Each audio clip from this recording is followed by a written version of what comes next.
Thank you, Senator McKim. It now being 2 p.m, we'll move to question time, and I call Senator Ruston. Thank you, President. My question is to the Minister representing the Prime Minister, Senator Wong. Minister, how many suburbs chosen as part of your solar battery grant program are in Labor-held seats? Minister Wong. Thank Senator Ruston for the question, and thank you, President.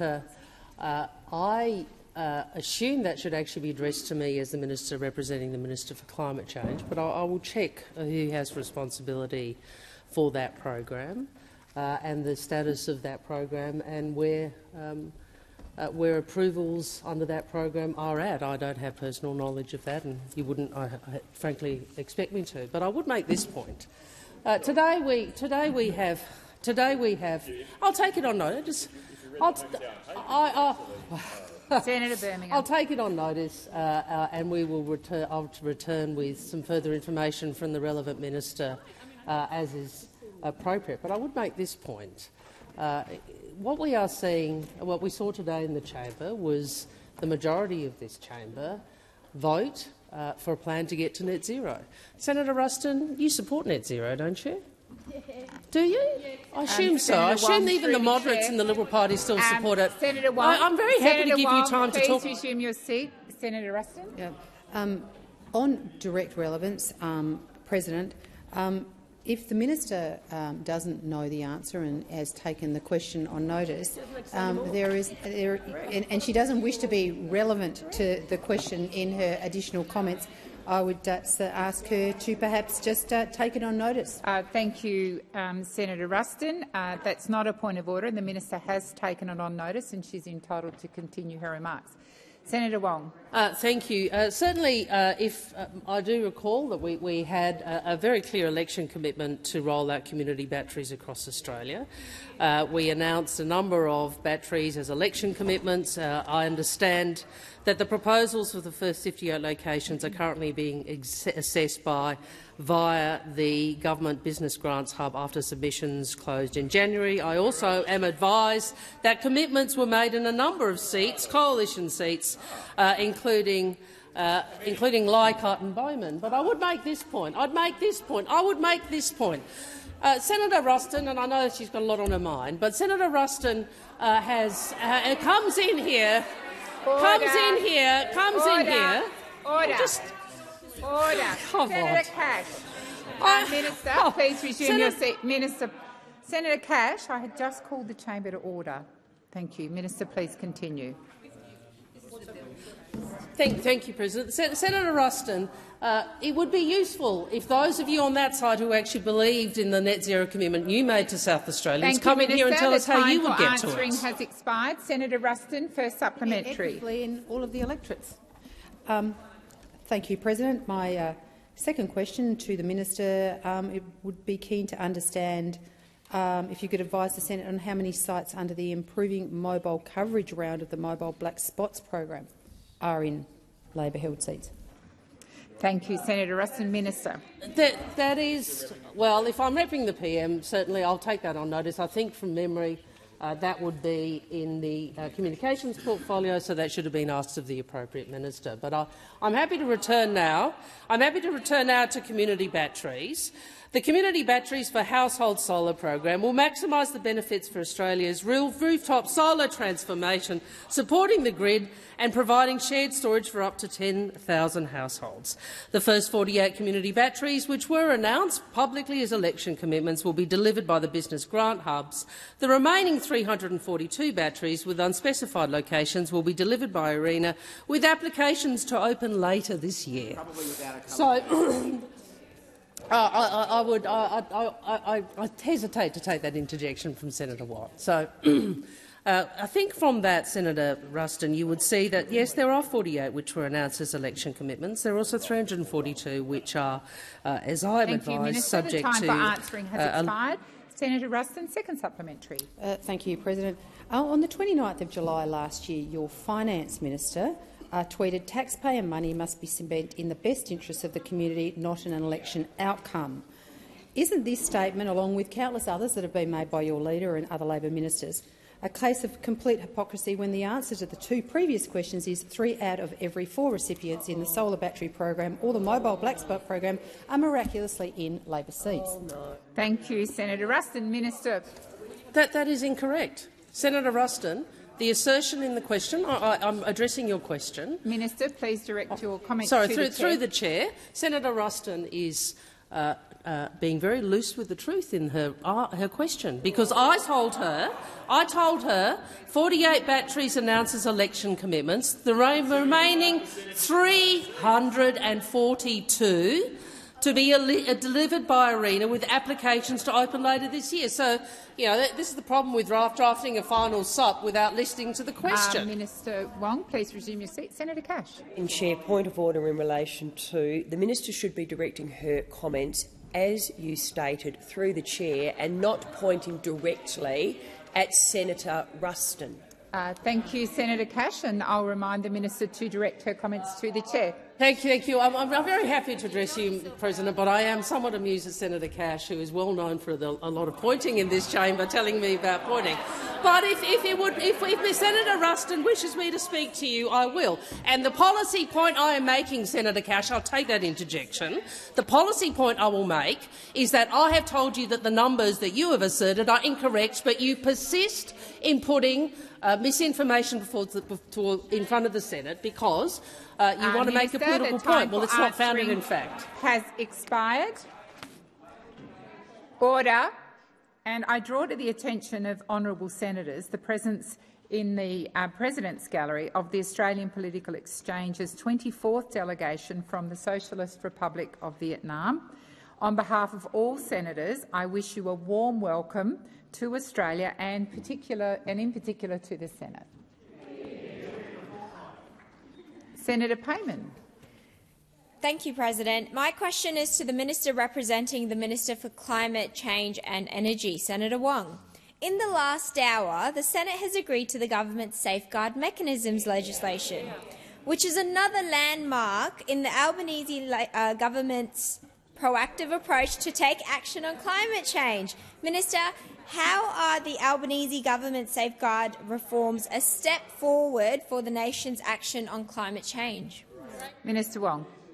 Well, I thank Senator Payman for her question, and I thank all of my colleagues on this side, the Greens and members of the crossbench, who supported this historic legislation. And one of the things that those opposite, and I know they are fools returning to their folly over and over again, one of the things that those opposite seem not to have understood is the Australian people at the last election returned a parliament, not just a government, but a parliament supportive of action on climate change. And those opposite are still stuck in the fights of years past. And in fact, I listened to some of the debate which Senator McAllister had so extraordinarily well.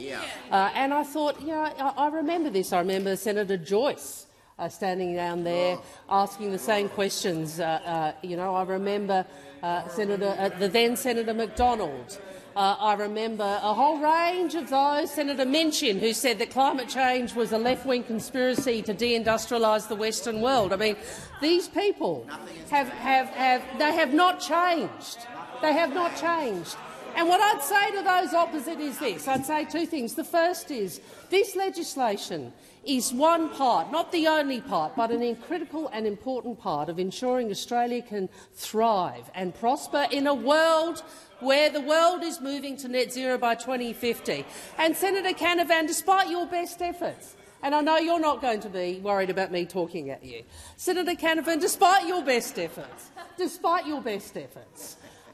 coalition did sign off. Senator Wong, please resume your seat. Senator McKenzie. I ask you to draw the minister to preface her comments through the chair. It's not about whether Senator Canavan minds or not. It's actually the standing orders, and it's about being respectful to the chair. Senator McKenzie, when you call a point of order, and I have reminded senators of this earlier in the week, please state your point of order without making a statement. I will remind the minister to direct her comments to the chair. Minister. Nobody wants to have fun anymore. Mr. President, as Senator Canavan, no matter how much Senator Canavan tried, those in his party still signed up to net zero by 2050. At least that's what they told the Australian people.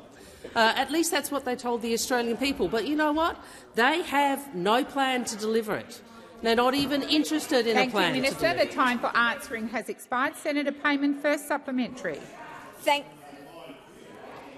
Payman, please resume your seat. There's too much disorder in the chamber and noise. Senator Payman, please continue. Thank you, President. After a decade of policy delay, denial and dysfunction, how will these reforms deliver overdue policy certainty? What has been the response to the Parliament's progressing these reforms? Minister.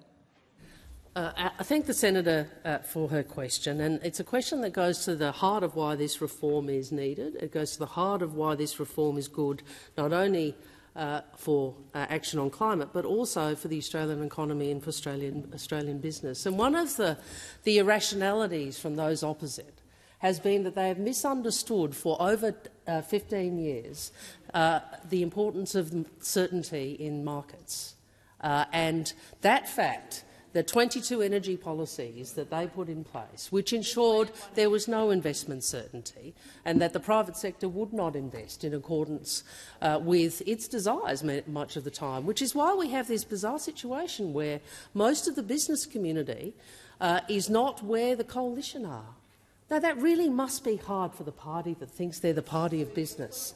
And what I've noticed in some of the debate, through you, President, what I've noticed in some of the debate is they seem to say that somehow it's because business don't understand. The time has expired. Senator Payman, second supplementary. The Minister for Climate Change and Energy has said that these reforms aren't just a plan for the climate, they are a plan for the economy. Minister, what will these reforms mean for investment and the economy? Minister. I pick up where I left off, President. The reality is the investor community, the business community, is well ahead of those opposite. Well ahead of those opposite. And it says something about the delusion of a party that goes to an election saying, we had 22 policies, but actually we're up to for 2050. We had no investment certainty, so there was no investment in the energy sector. But guess what? We now, after the election, we know better than all of the investor community, all of the business representatives, all of the businesses in this country who are seeking certainty from the parliament and from the government. And can I say what an abrogation of responsibility it has been that a party of government has left it to the crossbench and the Greens, and we welcome their support. But what does it say about you? What does it say about you as a party of government that says we support 2050, the coalition, you're nowhere? Thank you, Minister. The time for answering has expired. Order. Order. I also draw to senators' attention the members of the Engagement Referendum Working Group who are in the Visitors' Gallery. Senator Nampijinka-Price. Oh, how appropriate. Thank you, Madam President. My question is to the Minister representing the Prime Minister, Senator Wong. Minister, can you please outline to the Senate what mechanism the Labor Party intends to use for determining a person's Aboriginality for the purposes of voting for or serving on the proposed Voice to Parliament body? Minister Wong. Can I first acknowledge the leaders in the chamber and Senator Rennick. I would have hoped, Senator Rennick, that regardless of your views about the Voice, you might acknowledge leadership and respect leadership, and say to those leaders of First Nations who are here, we have appreciated the leadership you have shown with your peoples and in engagement with the government, with the parliament, with the cabinet and with the Prime Minister. And it has been, I think, a very important and frankly very moving process of working through these issues to get to the point we are today. Senator Price, I'm frankly quite disappointed in that question. Minister, please resume your seat. Senator Cash. I have a senator on her feet. Senator Nampijinka-Price. Thank you. I'd just like to correct the senator that my appropriate title is Senator Nampijinka-Price. Thank you, Senator. Minister. I apologise, Senator Nampijinka-Price. I am disappointed in the question. It's a question that I've heard from those who seek to undermine indigeneity. And I'm not suggesting— Order! Order! Order! But I accept you wish to put that to me, and I will answer it. I'm advised that there is a three-part test, which is widely accepted and has not changed.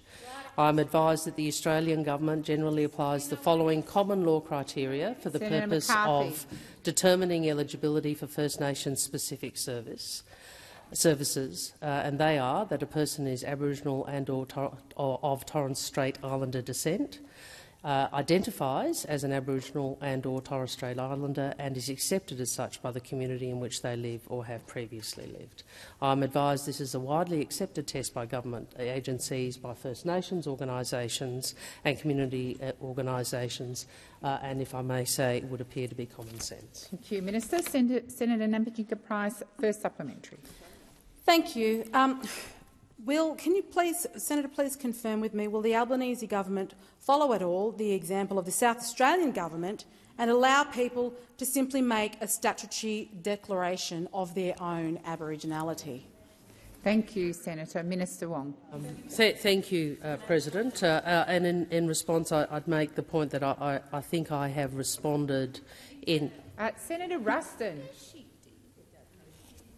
Order. Order. It is disrespectful to keep calling out across the chamber, especially when the minister is on her feet answering. Minister, please continue. Thank you, President. I refer to my previous answer, which I think goes to these issues, but the senator raises what has occurred in South Australia. In South Australia there has been, and Thomas Mayo and others who are involved and others who are involved in South Australia would attest to the importance of the announcement on Sunday, in which I think there was bipartisan support from memory. Is that right? And I should— Mr. Aegis is here. Thank you for your work too. It points to the sort of unity across the community. The unity across the community that this process, when done well, has expired. Senator Nampijinka-Price, second supplementary. Thank you. Is the Albanese government concerned about people taking advantage of the criteria for establishing Aboriginality, and will they consider strict requirements for those who wish to vote or serve on The Voice? Thank you, Senator Nampijinka-Price. Minister. Again, I've answered the broader— I've answered the— Minister, please resume your seat. Senator Ruston, I called you during the last question. I'm going to call you again. You are being disorderly and disrespectful. Minister, please continue.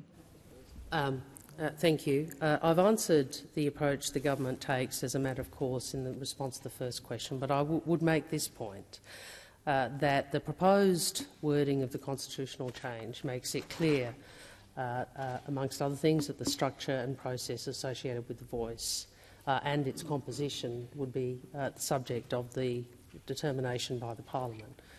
So obviously, were the Australian people to agree to support the constitutional change that has been proposed, members and senators will have engagement on some of those issues, including the issues that Senator Nampijinka-Price raises today.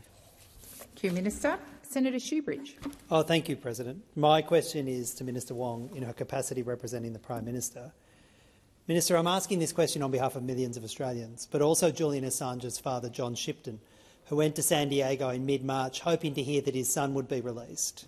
Did the Prime Minister raise the ongoing prosecution and detention of Julian Assange with President Biden during their meeting on 14 March this year?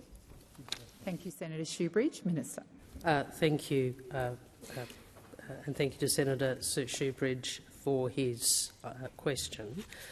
I'd make a few points about Mr Assange. I understand that there is strong interest in the case. There is a depth of community sentiment, and we have made clear publicly before the election and since that the government's view is that Mr Assange's case has dragged on too long and should be brought to a close.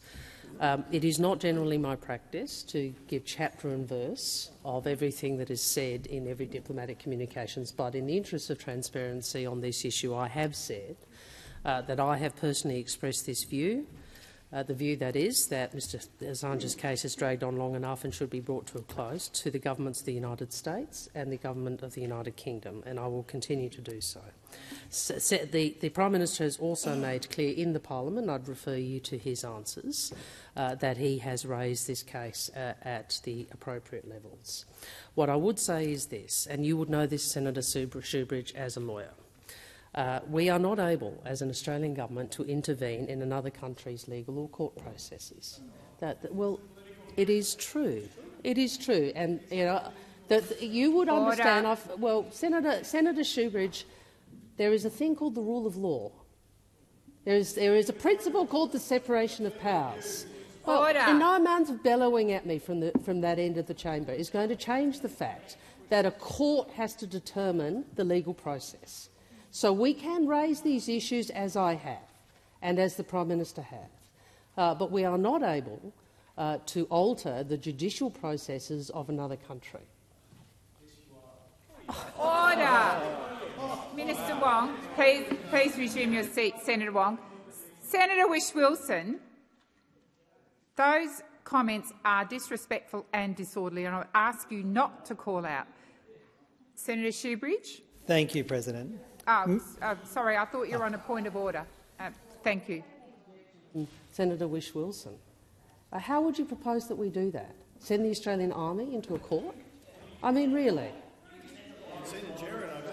Minister, please resume your seat. Senator Whish-Wilson. Seeing as I was asked a direct question, Senator Whish-Wilson, please resume your seat. I can respond. Senator Whish-Wilson, please resume your seat. Senator Shoebridge, first supplementary. Thank you, President.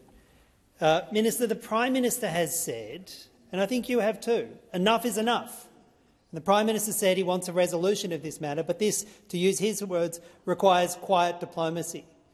How could a conversation between President Biden, PM Albanese and PM Sunak, which he was in just 2 weeks ago, not be the most important kind of quiet diplomacy to use to free Julian Assange? And why wasn't it used? Thank you, Senator Shoebridge. Minister Wong. That isn't what I said, and you've made a set of assertions there which may or may not be true. And I would again say that we have, at the Prime Minister's level and at Foreign Minister level, been very clear in our views that this matter has dragged on too long and it should be brought to a close.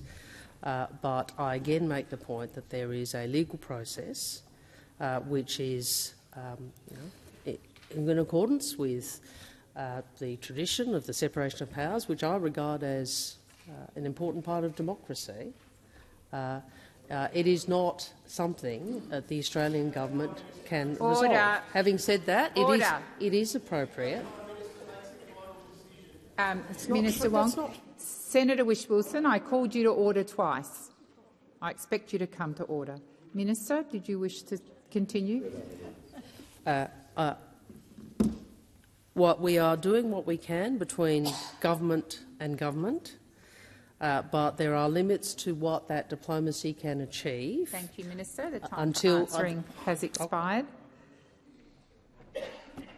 Senator Shoebridge, second supplementary. Thank you, President. It is a simple question, Minister, that Julian Assange's family are asking, and as Australian citizens they deserve an answer to. Did their Prime Minister ask President Biden to drop the United States prosecution and allow Julian to come home when they met just a few short weeks ago? Please answer the question. Thank you, Senator Shoebridge. The Prime Minister has made his views clear about this matter having been dragged on too long, but I again would make this point. I would make this point that whilst we are doing what we can between government and government, there are limits until Mr Assange has concluded the legal processes. I think it is that there are legal processes which are still on foot. Well, Order, which cannot, Senator Rice. And Order. I also.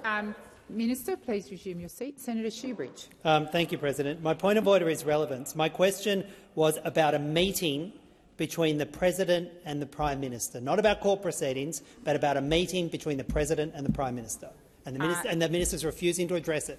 Thank you, Senator Shoebridge. I believe the Minister is being relevant to your question. Minister. I did respond to it, and I'm actually trying to be helpful. And if you perhaps listened to what I'm saying, Senator Shoebridge, what I'm saying to you is that whilstsoever there are legal proceedings on foot, it is very difficult for there to be resolution between governments.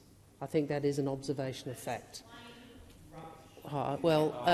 Minister, there are some countries. Minister, please resume your seat.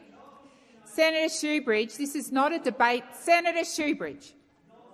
Order. Senator Shoebridge. Senator Shoebridge. Order on my left and my right. I've called you to order. This is not an opportunity to debate. There are other opportunities during our sitting for you to make whatever comments you want. You ask the question and you listen with respect. Thank you, Minister. Thank you. I would also make the point, because the Senator mentioned Mr Assange's family. I have engaged with his family.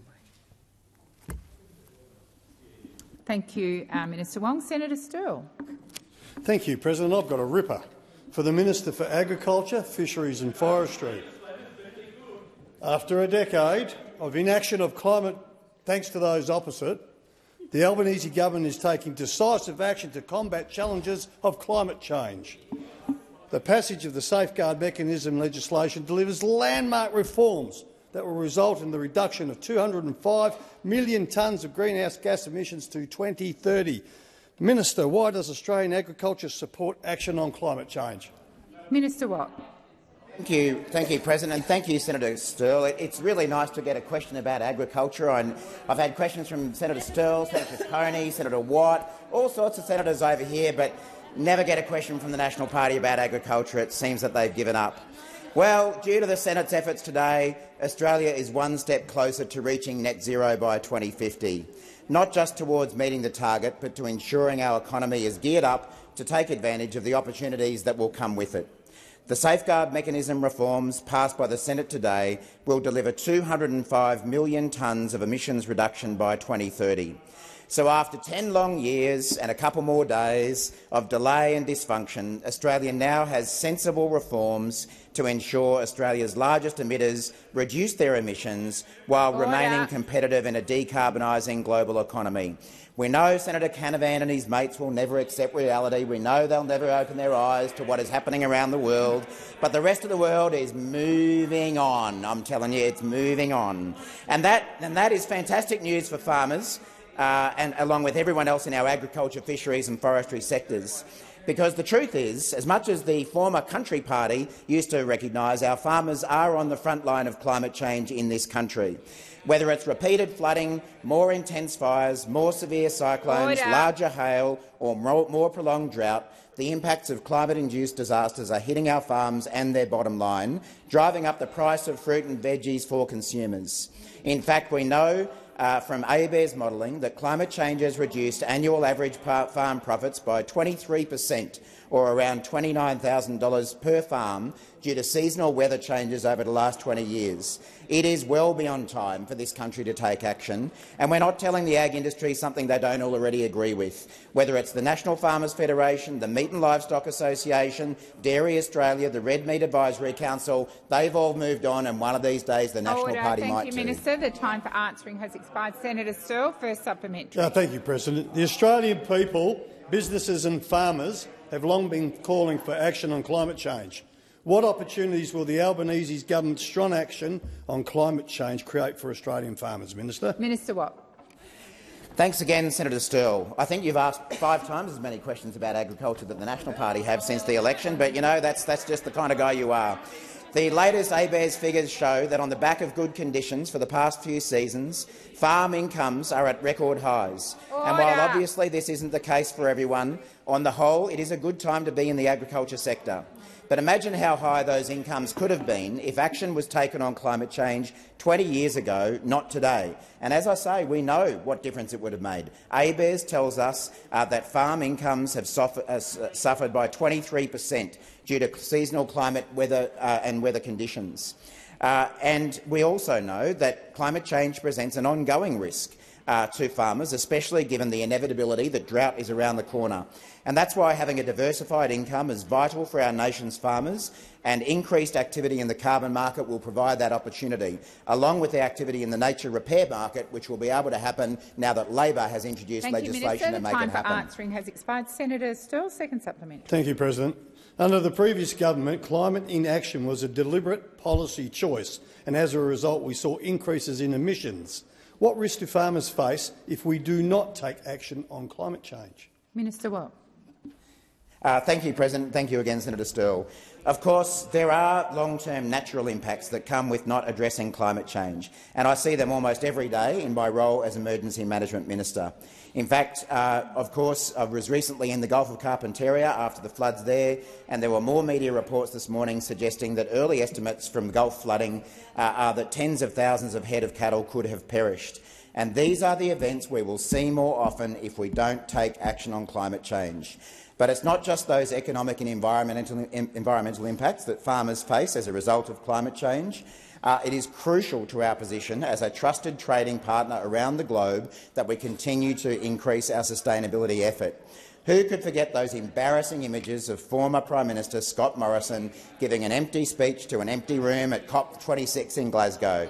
Anyone who knows anything about agriculture and trade knows that we need to take more action on climate change to shore up those international markets, and I'm surprised the National Party doesn't get it. Has expired. Senator Tyrrell. Thank you, President. My question is for the Minister representing the Minister for Infrastructure, Senator Watt. With a $240 million proposed to be spent by your government for the Hobart Stadium, you could lift rent assistance for nearly 40,000 Tasmanians by 40%. If those 40,000 people were meeting with you this week, like the stadium lobbyists were, what do you think they'd want you to do? Thank you, Senator Tyrrell. Minister Watt. Thanks, President, and thank you, Senator Tyrrell. I think, Senator Tyrrell, despite the very few number of questions you have the opportunity to ask, I think you've asked me more questions than the National Party has since the election as well. And it's also always a pleasure to answer your questions.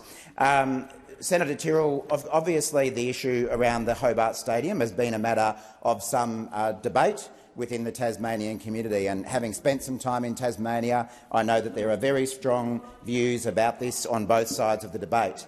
Our government is working with the Tasmanian government around this proposal. Of course, the Tasmanian government, I think on the whole, are strongly supportive of it, but we're very conscious that there are a range of views on this topic. But, Senator Tyrrell, I guess what I'd put to you is that wherever we end up on the issue of the Hobart Stadium, it doesn't mean that we can't also be taking action when it comes to rental affordability and the housing pressures that Tasmanians are undoubtedly under. I can take you through some of what we're doing about rental affordability, but in the end, the answer to rental stress is a sustained boost to the supply of homes to rent and a substantial investment in new and affordable houses. And, Senator Tyrrell, you won't be surprised to hear me say then that the best thing the Senate can do is back the Housing Australia Future Fund. I'm actually not across, Senator Tyrrell, what your position is on that issue, but I certainly know what some other Tasmanians who you're sitting right near over there, what their view is on it. Hello, Senator Whish-Wilson.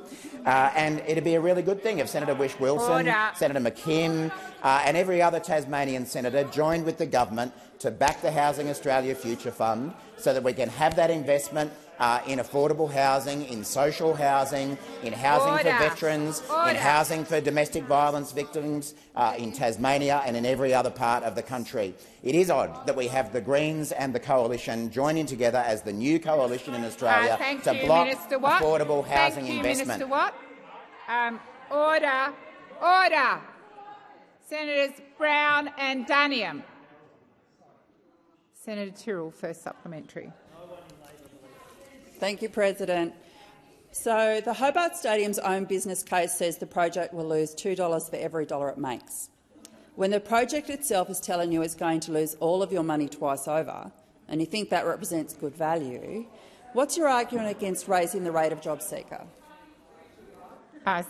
Minister Watt. Thank you, President, and thanks again, Senator Tyrrell. I probably can't add a huge amount to my previous answer in terms of the Hobart Stadium. As I say, it is something that our government is in negotiation with both the AFL and the Tasmanian government on, and I'm sure that in due course our position will be finalised and then determined. But again, Senator Tyrrell, I do know how we can assist Tasmanians who are doing it tough through the affordable housing crisis. That is undoubtedly the case across the country and including in your state. And I know, Senator Tyrrell, that you are a strong supporter of greater investment in social and affordable housing, and that's something that we would, of course, like to continue working with you on.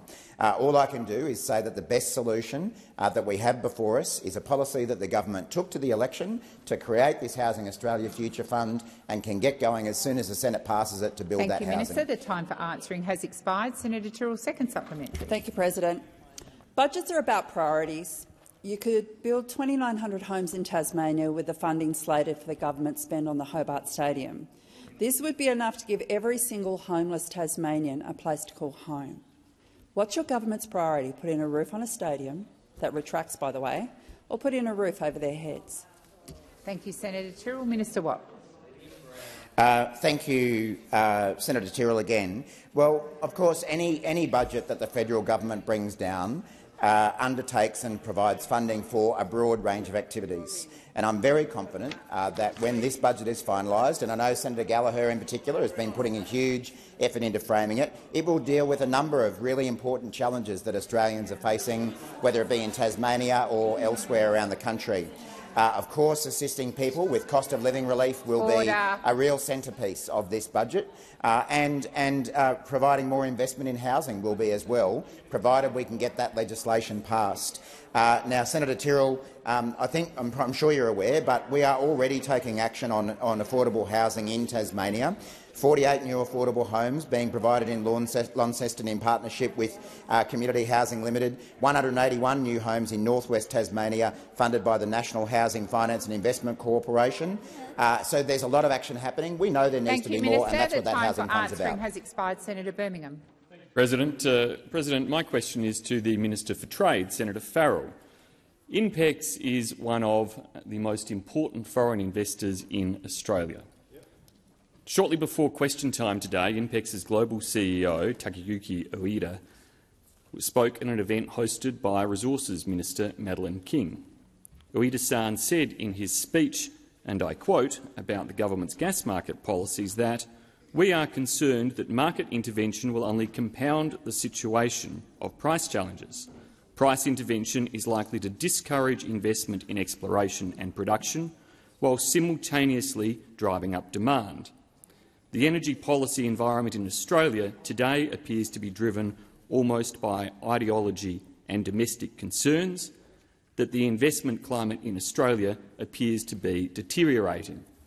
I ask Senator Farrell, as the minister responsible for investment, how much does the government believe its interventions will reduce investment in Australia, and does the Albanese Labor government accept responsibility for the deterioration in Australia's investment reputation? That time for asking has expired. Minister Farrell.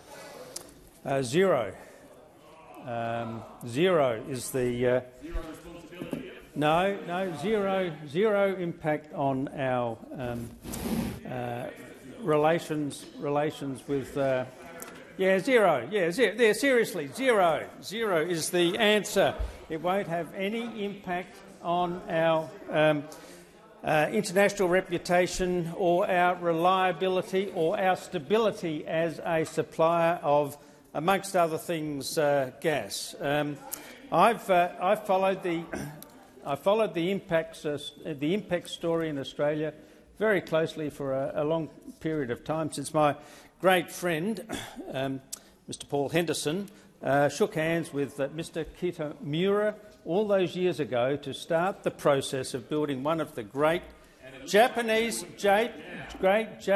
investments in this country, to sit and watch those gas ships go out of Darwin Harbour on their way to supplying something like 10% of Japan's gas needs is a wonderful sight, and I can recommend it to anybody.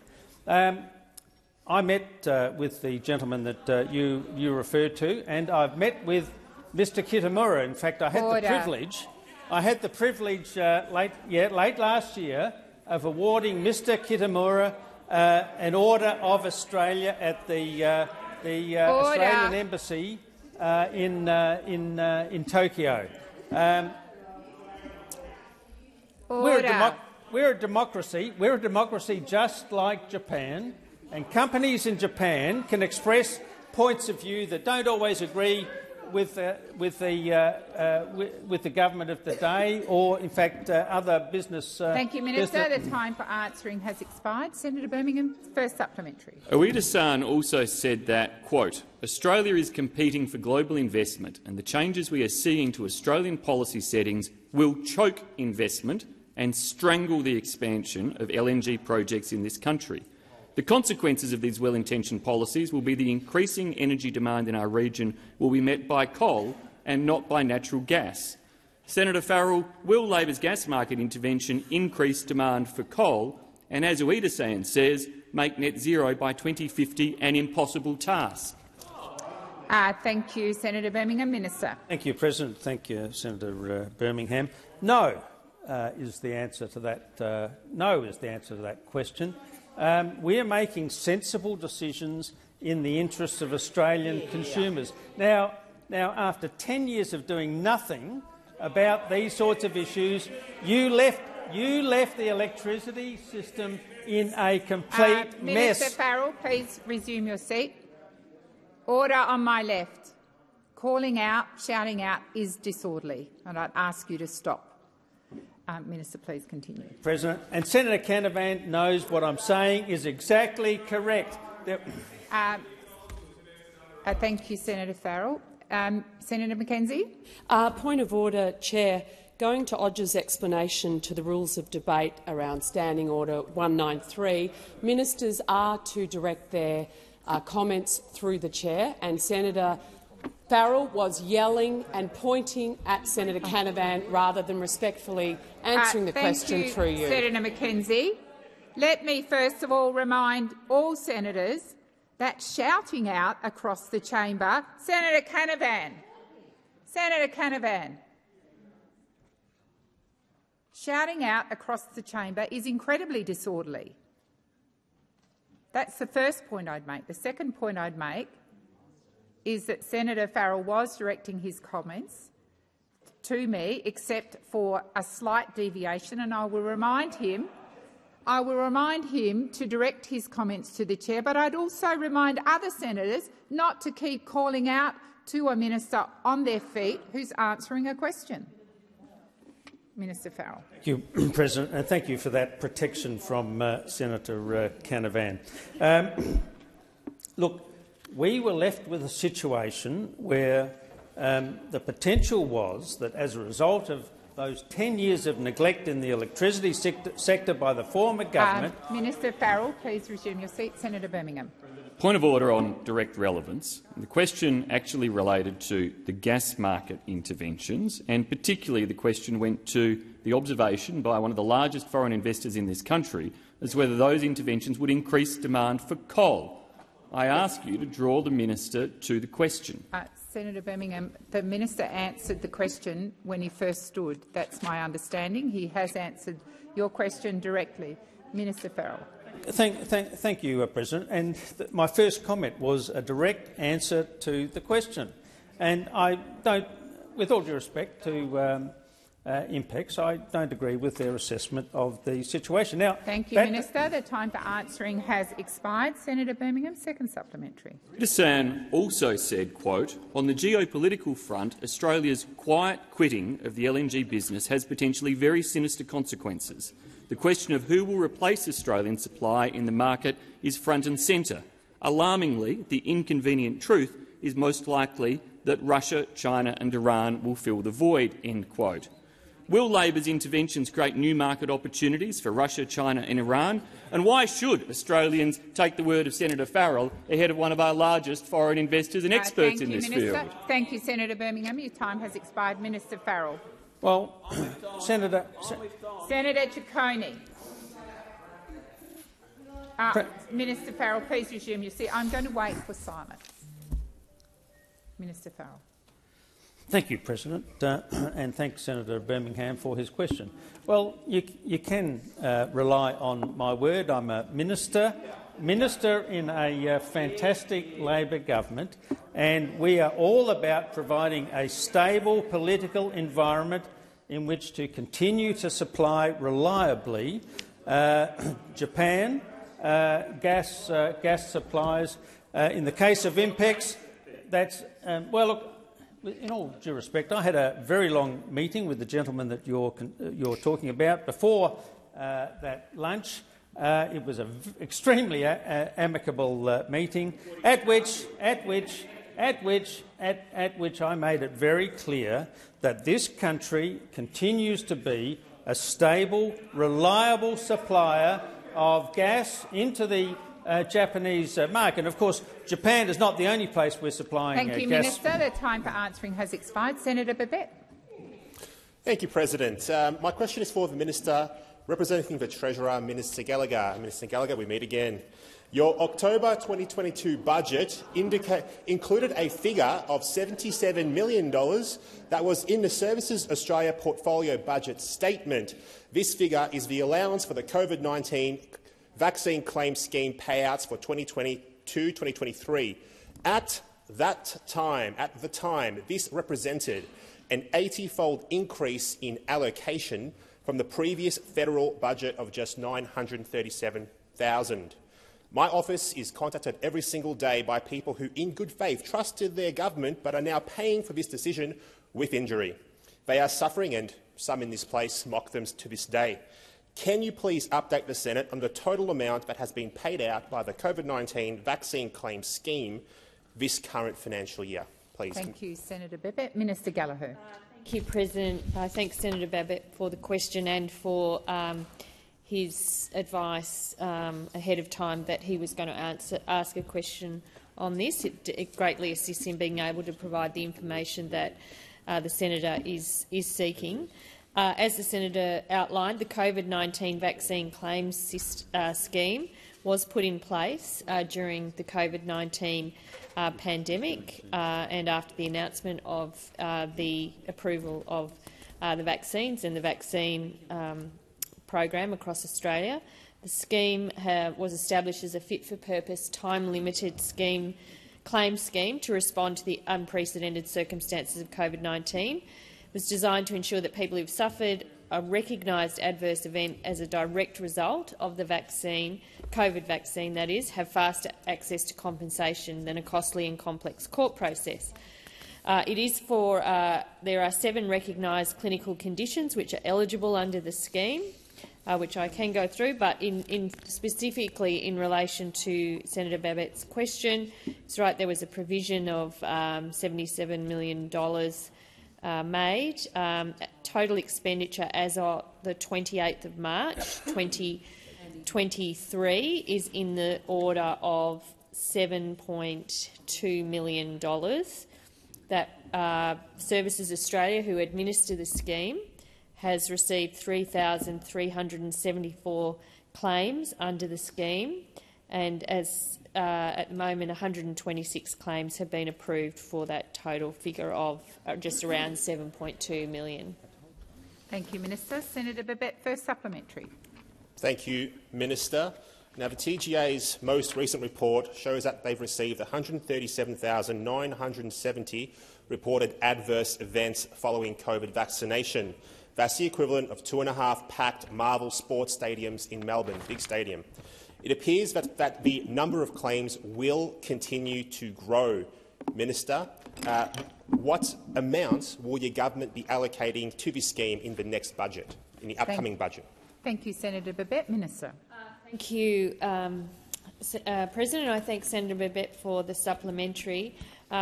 my understanding of the TGA's adverse events report is that they report against a range of possible serious side effects, from lesser serious to more serious, as listed under the adverse events, and not all of those would necessarily be eligible for a claim through this scheme. But in the event that there was increased demand, it is a demand-driven scheme. That is, you can make certain provisions, but if there were, we would meet the costs of the applications, the successful applications that met the terms of the scheme and those 7 conditions, the 7 recognised clinical conditions which are eligible under the scheme. So it isn't really a question of whether we have enough money. It's a demand-driven scheme, and that compensation would be paid. Thank you, Minister. Senator Babet, second supplementary. Thank you, Minister. So obviously we've paid billions to pharmaceutical companies, and in return Australians have been slogged with a huge compensation bill to pay for vax-injured people. What options does the government have to make these companies responsible and pay for the injuries that they created with a crappy product? Thank you, Senator Babet. Minister. Thank you, President. Thank you, Senator Babet, for the supplementary. Well, I don't agree with the characterisation of the COVID-19 as a crappy product. It has successfully vaccinated millions and millions of Australians and significantly decreased the chance of serious disease, particularly on vulnerable individuals. So I don't accept that. As to the commercial arrangements with the pharmaceutical companies, I think if people remember, at the time, because the vaccine was developed in a relatively short period compared to others, there were commercial discussions about how to manage schemes and claims like this, but I can't go into those details. They are commercial in confidence. Senator Babet, second supplementary. Oh, done that. Sorry. Senator Marielle Smith. Thank you, President. My question is to the Minister for Women, Senator Gallagher. Earlier today, the government's Workplace Gender Equality Amendment, Closing the Gender Pay Gap Bill, was passed with wide support across our parliament. Can the minister update the parliament on how the government is advancing women's economic equality? Minister Gallagher. Thank you, President. Thank Senator Smith for the question, and again for all the work she does in relation to gender equality and women's policy in general. I really do appreciate it. It's so fantastic to work with such a great bunch of people and have such a great bunch of women across the Labor caucus. And this piece of legislation, which I accept, and in fact I thank everybody in this chamber, because this is a piece of legislation where the chamber came together as one and agreed that this should be a priority to get this bill passed. It's passed the House of Representatives now, and again it was work that was built upon by the former government, those opposite, who had started the review and agreed to the recommendations. So it is really good at the end of a long and at sometimes scratchy sitting fortnight to be in a position where we have and can demonstrate to the women of Australia that the parliament has agreed that ending or accelerating action on the gender pay gap is such a critical and important national reform. The bill that passed the House this morning is going to change things. It is going to ensure that at a business level, where a gender pay gap exists, that will be reported and people will be able to see that. It's important from a transparency and accountability reason, but it's also about driving the reform that's needed to close the gender pay gap. There is absolutely no reason why men and women performing the jobs that they do in businesses should be paid differently for the same type of work. And we know that this has a huge impact on gender equality and women's economic independence, or women's economic equality as well. Thank you, Minister. Senator Smith, first supplementary. Thank you, Minister. While this bill was being debated, both in the House and the Senate, many of us observed that there was more work to do. Can the minister provide an update on the government's plans to continue to improve gender equality? Thank you, Senator Smith. Minister. Thank you, and thanks Senator Smith for the supplementary. Well, there is more work to do, and we are, as a government, committed to getting on with that. As a government, from our early days with the Jobs and Skills Summit and the platform that we took to the election campaign, made clear that women's economic equality, and the issue of gender equality was going to be a priority for this government. We recognised it in October with our investments that we made in social programs like early education and care to ensure that women can work the hours they want to work, but also through the work we are doing now in progressing the work on a national strategy to achieve gender equality. And I would encourage everyone to get involved in that. We are wanting to hear from women from right across the country and all of the people we represent. Consultations are open. To have those conversations in your communities, with your neighbours, your families and friends about how we can make Australia a leader in the relation to gender equality. Senator Smith, second supplementary. Thank you, President. Can the minister outline how we can all contribute to improving gender equality? Thank you, Senator Smith. Minister. Thank you, President. I thank Senator Smith for the supplementary. Well, Senator Smith is right. We all have a role to play in this place, in our communities, at home, in businesses, unions, schools, universities, churches, sporting groups. Wherever you are, we can work together and make women's economic equality and gender equality will make us a better country. In this place, we can help drive that change by getting around the table, working together, as we've done on the bill that passed the parliament today. We know that there's a lot more work to do. We've been delivering some of those important additions or investments into driving this change through cheaper childcare, through 10 days paid family and domestic violence leave, boosting paid parental leave, through our gender-responsive budgeting, and in the first budget in nearly a decade that casts a gender lens over the budget. We've got the National Plan to End Violence Against Women and Children, a wage increase for aged care workers where 96% of them are women, National Women's Health Advisory Council. I could go on, President, but expired. Thank you. Senator Cash. Thank you very much. My question is to the Minister representing the Prime Minister, Senator Wong. Last week, in your absence, Minister Farrell was asked to name anywhere in Australia where electricity prices had gone down since the Albanese government was elected. Minister Farrell did not name anywhere, but did say, "I don't follow electricity prices closely enough to be able to answer that question." Minister Wong, do you follow electricity prices more closely than Minister Farrell? You wouldn't have said that. Minister.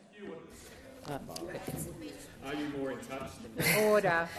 I always think it's a very dangerous thing when, I'll take the interjection from Senator Birmingham, when politicians tried to compete about these things. But what I would about being in touch, that is, because we're all politicians, aren't we? But I think we understand very acutely the cost of living pressures facing Australian families. And Senator Ruston. We understand very acutely the cost of living pressures facing Australian families. Obviously, inflation has driven, for a whole range of reasons, driven increases in costs. People are feeling it at the supermarket, and they're feeling it in terms of utilities and services. And that is why, those of us on this side, along with the Australian Greens and others, voted for price relief for Australian families. So every time someone from the other side comes in here and tells us about energy price relief, let's remember they voted against energy price relief. That is what the coalition did. You voted against the price cap for coal and gas. You voted against $3 billion in targeted bill relief for businesses and households most in need. You voted against a 12-month price cap on uncontracted gas at $12 a gigajoule and a 12-month price ceiling on domestic coal for New South Wales and Queensland. And then you have the gall to come in here and talk about who's out of touch. Well, no one who is in touch with Australian families and what is happening on cost of living out there would have had the temerity to come into this chamber and vote against price relief for Australian families. Order. So if you want to talk about who's not in touch, have a look in the mirror, Senator Cash. Senator Cash for a supplementary. Thank you very much. And Minister, can you name anywhere in Australia where electricity prices have gone down since the Albanese government was elected? Minister. Well, I know that everywhere in Australia is probably would have had higher prices were you in government. Exactly. That's what we do know. And we know that prices have risen by less than they would have as a result of the government's policy, which you voted against. Order. And you know, those opposite not only did they vote against price relief, not only did they vote against price relief, they also think that the way you deal with energy price. Order. It is not appropriate for the noise levels to go. Senator Birmingham, I've called the chamber to order. It is not appropriate for the noise level in here to get so loud that the senator can't hear me calling her to order. It is not appropriate to shout across the chamber on both sides. I would ask senators to listen respectfully. Minister, please continue. Thank you. Not only do they think, those opposite, President, think that an answer to rising prices is to vote against price relief. Yeah. They think an answer to rising prices is to hide them. Yeah. Hide them. Before the last election, their response to rising energy prices was Senator just McGrath. Not let's change what the DMO actually is disclosed to be. That's what Mr Taylor did. Well, we on this side understand what families are facing, and we're trying to do something about it. Minister, your time has expired. Senator Cash, first supplementary. Final supplementary. Why hasn't the Prime Minister delivered on his promise to reduce electricity bills by $275, a promise that he made 97 times prior to the election? Why does everything always cost more under Labor? Order.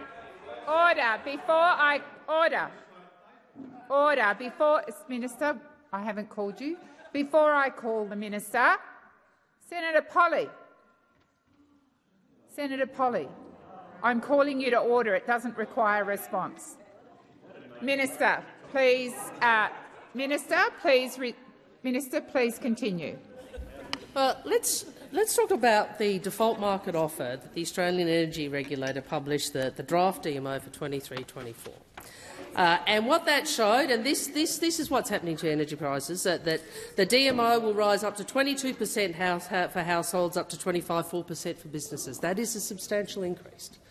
But what it also showed is without coal and gas price caps that you voted against, the price increase would have been 51% and 53%. 51% and 53%.